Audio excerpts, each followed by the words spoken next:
Next to the stage, head coach Greg Debeljak and junior defensive back Jace Kavcic from Case Western Reserve.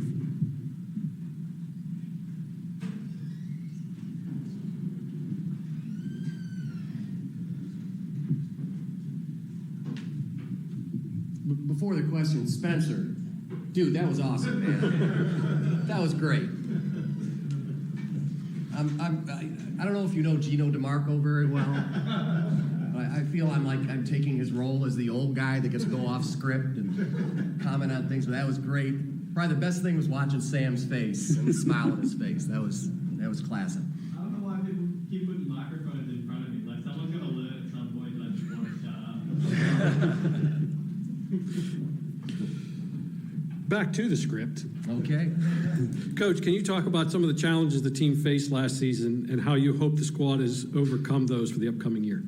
Yeah, look, we had a first losing season in I think like 12 years, and hey, stuff happens. And there were challenges on the field. There were like probably more challenges off the field that I was really proud of the way my team handled them and came through. So, go through a year like that, and if it's not a learning experience, then it becomes kind of like that was a real negative. But if you can make it a learning experience, learn from it, get better, then it can be a positive experience. So I think the kids have put in great work this off season. I think we grew together as a culture from some of the things that we had to face last year on and off the field.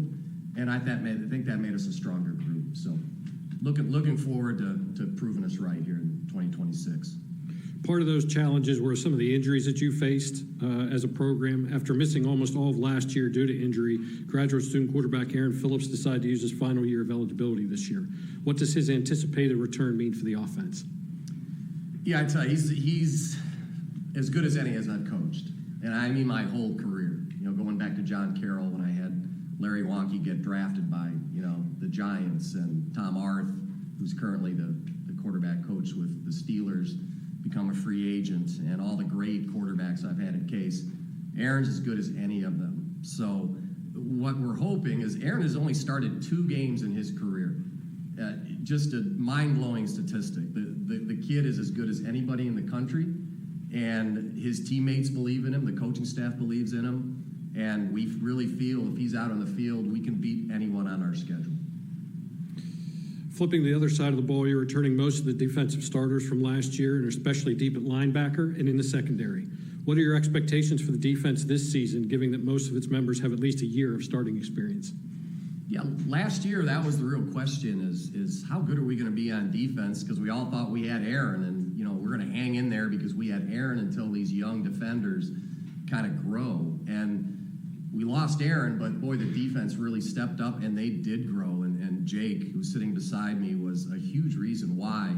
But we do have our back 8 are experienced and know what they're doing, and they have played really, really good football, and they're all coming back. So we're excited about it. I think we have a really good defensive staff that knows how to use the players that they are given, and I think that'll be a strength of our team, no doubt. A chance to talk about the young man sitting to your left. What makes today's player representative Jake Kavcic such an impactful player in all phases of the game, offense, defense, and special teams? Yeah, he's the best football player I've ever coached. If you're talking about somebody who can run, pass, catch, do everything. Jake, as a freshman, his first 2 games of the year, as a freshman, he had a touchdown pass, he had a touchdown run. He was doing everything, and unfortunately got hurt. So we knew he had this dynamic offensive presence, but we looked at our roster last year and said, look, we need somebody back there in the secondary that can be a leader, that can make plays, and he was just a natural fit. And it just really speaks volumes of the kind of guy that he is, because as a coach that has coached skilled positions on offense the whole career, you get those guys as receivers or skilled guys, and you have a really good quarterback. They are not interested in playing any other position than this guy can get me the ball. And Jake did not balk at all about going over and taking over that safety position, and just made us just such a stronger unit because of that. So, yeah, he's the best all-around player I think I've ever coached. Thank you, Coach. And now a couple questions for Jake. Jake, how were you able to make such a smooth transition from the offensive side of the ball as a first-year player to an all-PAC safety as a sophomore? Yeah, I just got to thank the coaches and the players for being super supportive. There was an understanding that it wasn't a demotion, and it was just giving me an opportunity to put me in a better position to see the field and have a bigger impact for the team. How do you manage playing defense at such a high level while also balancing your duties as kick returner and on offense? Yeah, I just credit, again, the players and the coaches for their support, and then also just my hard work and preparation. I love football. I've been playing football since I was 3 years old. It's what I do, and just super thankful for the position that I'm in. What goals have you set for yourself individually for the upcoming season, and what goals have the team set for the year? Yeah, absolutely. As a player individually, I would say a big goal is just to become a better leader. I want guys to be able to rely on me if they have questions, and I want to lead by example on and off the field. And then as a team, we're a talented group. We're an extremely hardworking group.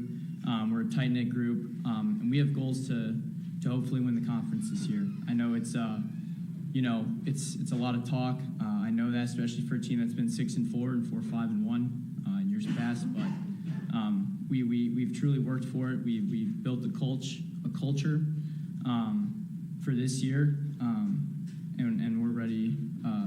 We're ready for the season, and hopefully we can win it all. Thank you, Jake, and thank you again, Coach Debeljak. The new season kicks off for the Spartans on Friday, September 4th, with a road game at the University of Rochester, and their PAC slate gets underway September 26th with a home game under lights against W&J. Thank you again, Coach and Jake.